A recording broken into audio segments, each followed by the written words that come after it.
guys, welcome to Quits Gaming. My name is Silvermord, and you may notice that I am not synced up with my lips at the moment. So it turns out that I actually did multiple episodes where I did not get audio from my microphone. So we are back to playing The Lost Girl's Diary, and we are telling the story of the Red Teeth.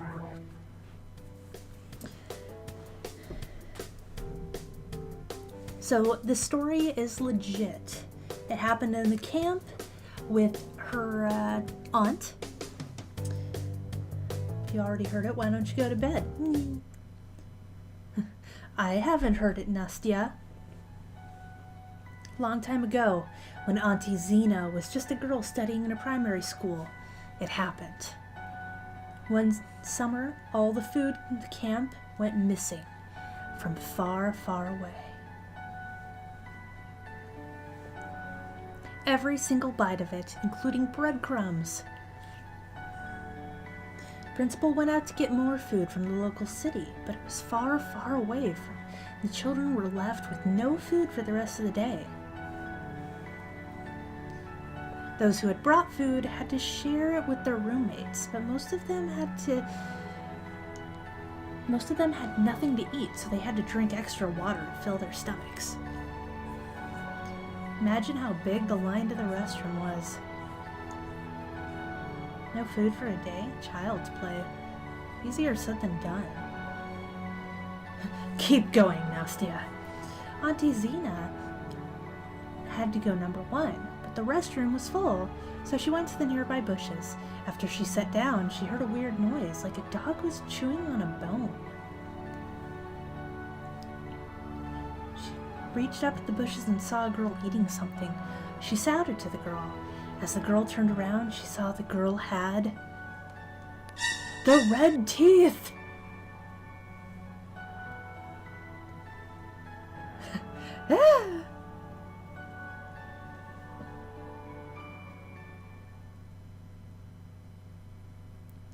Turns out that the girl had found a packet of cranberry jelly and wanted to have it all to herself.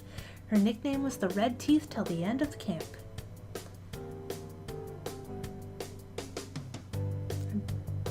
It's not really scary, is it?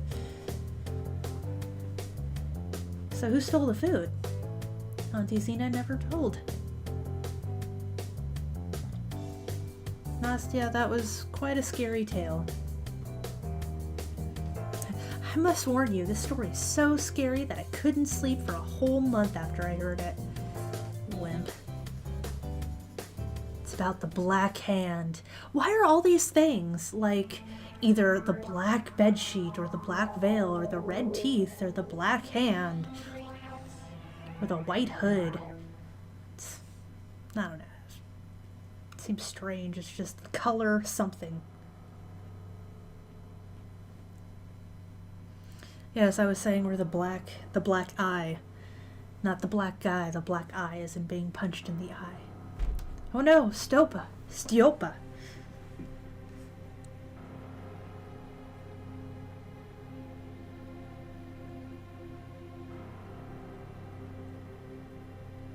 2 years ago, my friend David went to a camp.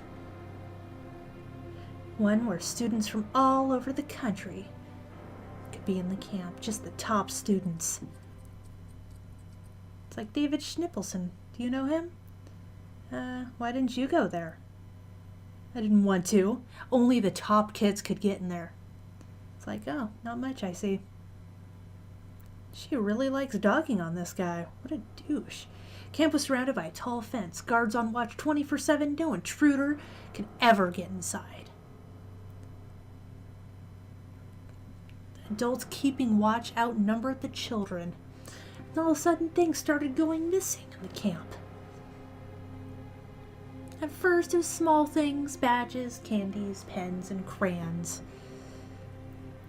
No one cared because it was normal not to return things amongst geniuses. Apparently geniuses are also thieves. But then money, books, even clothes were disappearing.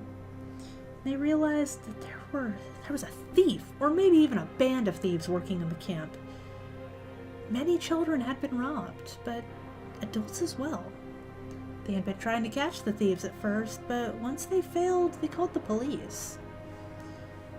Police had been staying in the camp for a week, setting up traps, interrogating the staff, but they all failed. Stealing continued. Some guys from the troop had found a way to reveal the perp. They secretly rigged up a TV camera and set it up in their room. They were the only ones who knew it was there. They put a wallet in front of the camera and hid in the next room and watched the wallet through the TV. They'd been waiting for a long time and got tired of keeping watch. They got interrupted and missed the moment when the wallet was stolen. It was there just a moment ago. So they installed a recorder in the room. That evening, they placed a video game instead of a wallet and got back to their activities. Then the video game was gone. They checked the recording they watched showed a black hand appearing from nowhere, taking the game and vanishing into the air. They ran out looking for adults, leaving one of them to guard the camera. When the police came back along with the guys, the recording was gone, the camera was smashed, and the boy was dead, with black fingerprints all over his neck. They didn't believe the boys, suspecting them as the murderers. They were arrested and driven to separate rooms. The next morning they were found dead, with black fingerprints on their necks as well. The police department had been assembled in the camp. Scared parents were taking their kids back home, while those kids who stayed tried not to be alone. The stealing didn't stop. Then furniture, chairs, shelves, even couches. The hand had gone mad and it was stealing everything.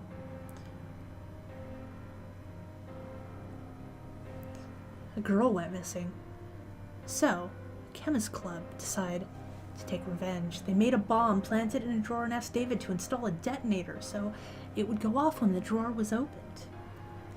There was nothing to it. All he had to do was... Enough. What was next? Next day, they heard an underground explosion somewhere around the camp.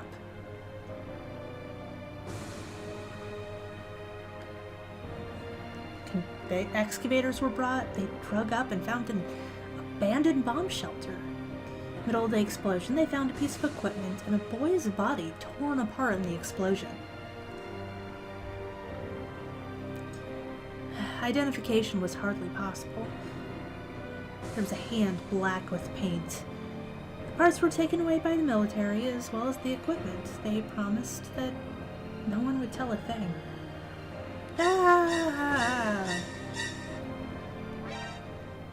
My candies are gone. The black hand took them. It's like you ate them all yourself while you were listening. It's like, oh, I did not see that coming.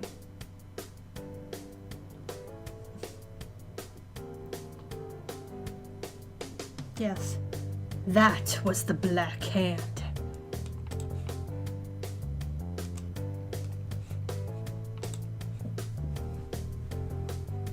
We don't have any more candy.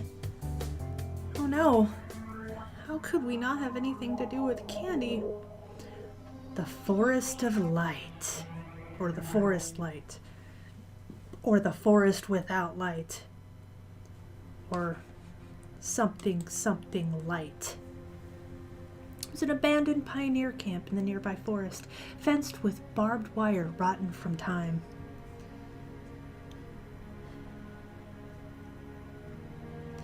Biggest camp in the area until the mind-bending thing had happened there, so they fenced off the camp with a couple of lines of wire and forgot about it.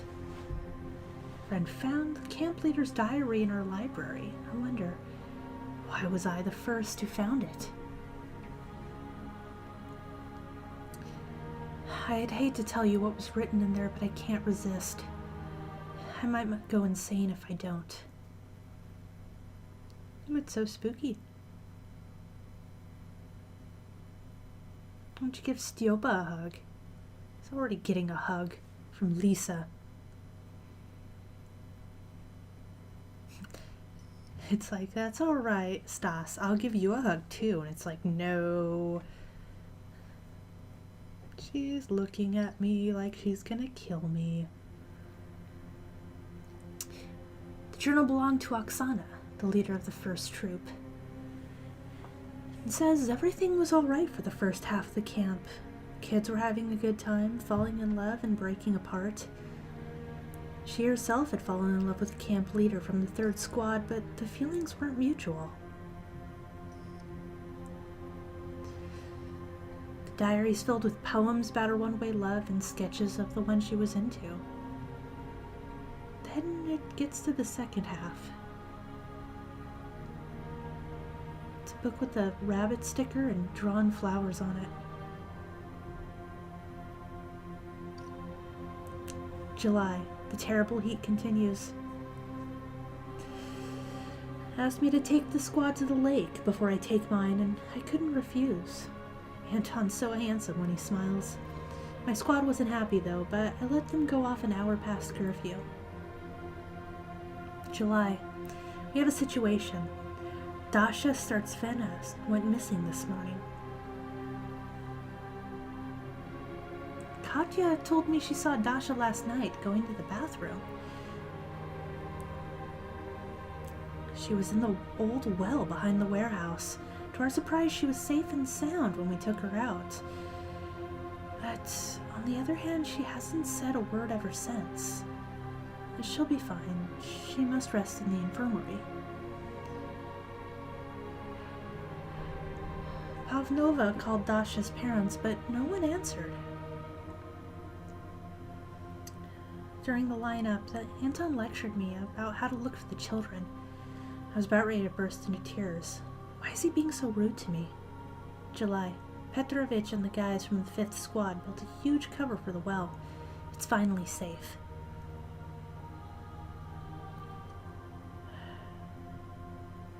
She's not lying yet, she's not speaking yet. She's lying in her bed. Potapovna lets no one in the camp, including Anton, whose grandmother passed away recently. July. We're going to see Dasha today.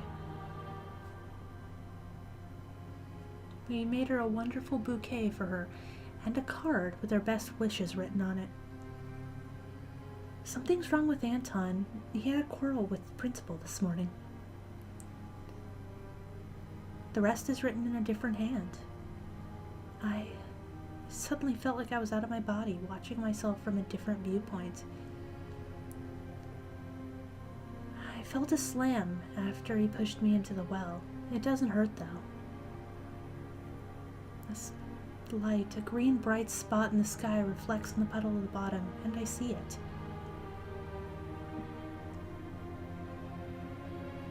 A green star, I think. A shooting star. Should I make a wish? It shines even brighter. The green sparkle is closing in on me at the speed of sound. It pushes me and casts me back into my body. It's the two of us in my body now, me and the star. I'm back, but my neighbor doesn't like it. The green sparkle starts beating the way my heart does. It's growing inside my body, filling me in every cell, as if it was an empty vase.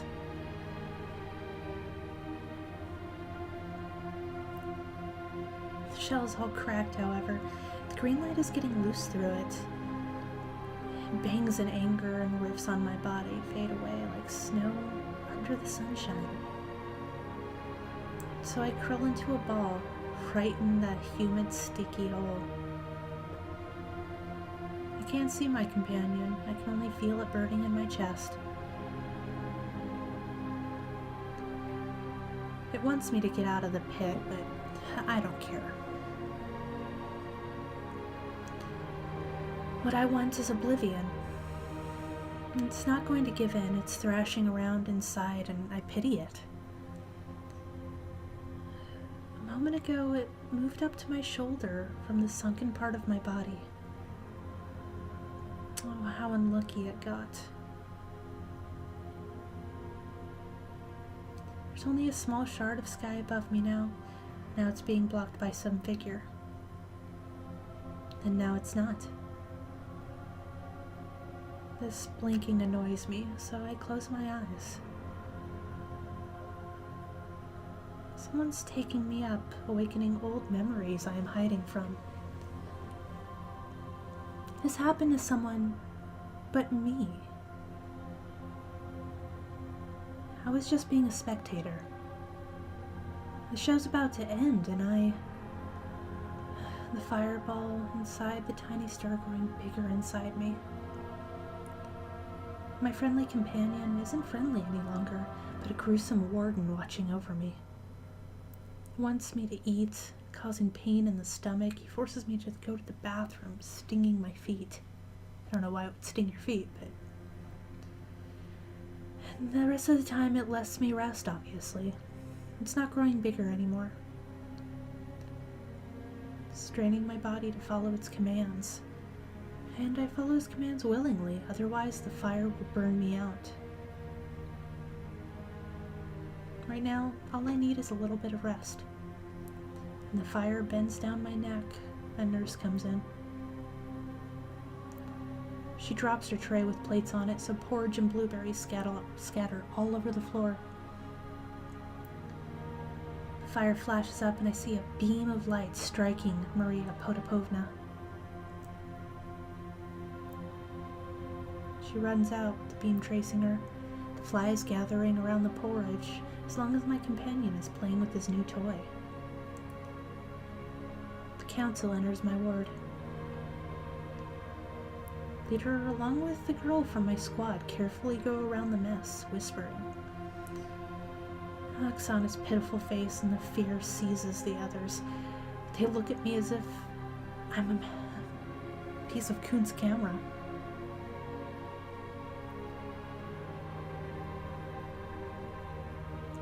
They are full of false sympathy. Their presence disgusts me. Rays of green pierce into their heads, swift and silent. They go out of the room, kicking the shattered plates and trampling the blueberries. Flies are back again for their feast.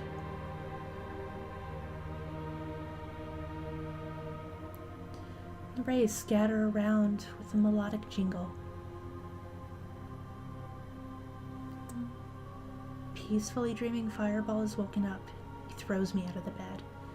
To the infirmary, unable to resist its pressure. I want to. Hundreds of rays are following me along the way, right to the targets only they can follow, the way the star shows me. Make our way around the camp, while green rays fill the air with their shine. Ding, ding, dong.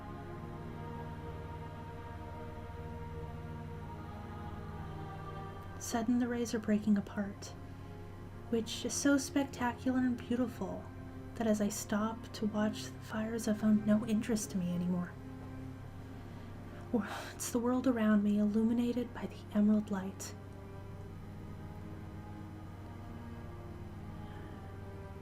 Their numbers are running out. It's about a dozen of them now. It grows wilder. I burn out and am reborn from the ashes, only to burn out again. I am the phoenix. My clothes have already turned to dust.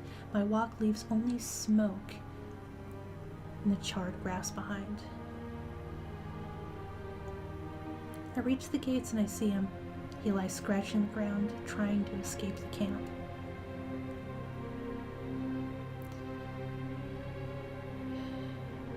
The light that connects us is barely pulsing enough to scatter.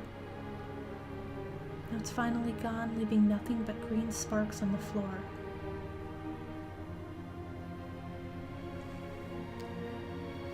It pushes me ahead, but I'm not in a hurry to leave. What have I done to you?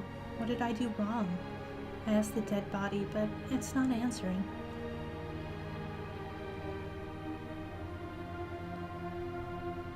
Pressure is getting unbearable, so I leave. I try crying, but the tears are fading as fast as they well up. With the goodbye tune, the last beam shattered. I stop in the middle of the alley leading to the village. I want to lay down, but the firestorm keeps pushing me ahead. I reach the pioneer hornblower statue, then the paddler girl. Finally, the gigantic monument of Lenin gets my attention.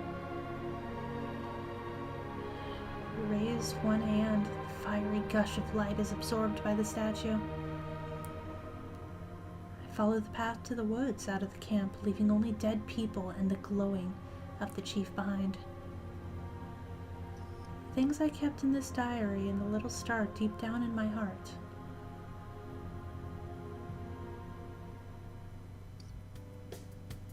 How did you manage to read that in darkness?